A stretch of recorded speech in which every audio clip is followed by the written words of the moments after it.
Everyone, welcome to my mini blog. ভাবছো কোথায় যাচ্ছি? যাচ্ছি হলো আমি একটু দিদি বাড়িতে ঘুরছি। দিদি অনেকদিন ধরেই ডাকছে আয় ঘুরে যা। তো চলে এসেছি শ্যামনগর স্টেশনে। বাবান আমাকে ছাড়তে এসছে প্রত্যেকবারের মতনই। তো এই সময়টা, যাওয়ার সময়টা আমার মনটা খুব খারাপ হয়ে যায়, তাও ওর সামনে আমি হাসি মুখে থাকি।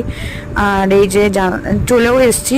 আর ট্রেনের এই অপরূপ দৃশ্যগুলো দেখতে দেখতে পৌঁছেও গেলাম। স্টেশনের নাম হলো সোমরা বাজার, তোমরা অনেকে একটা দিনে জেনে গেছো। তো চলে এসেছি দিদি বাড়িতে। আমি এসে একটু আয়নার সামনে নাটক করতে শুরু করে দিয়েছি।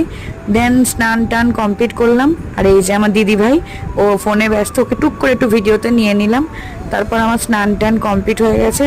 তো দিদি এখানে লাঞ্চে দিয়ে দিয়েছে। লাঞ্চে আজকে ছিল ডিমের কষা। আর এটা আমি নতুন একটা আইটেম খেলাম দিদির হাতে, যেটা দারুণ ছিল। নারকেল দিয়ে বরবটি ভাজা, মানে অসাধারণ ছিল। আর ছিল স্যালাড। তো ব্লগটা ভালো লাগলে প্লিজ সাবস্ক্রাইব। দিদি বাড়ির ব্লগ এবার তোমরা দেখতে পাবে।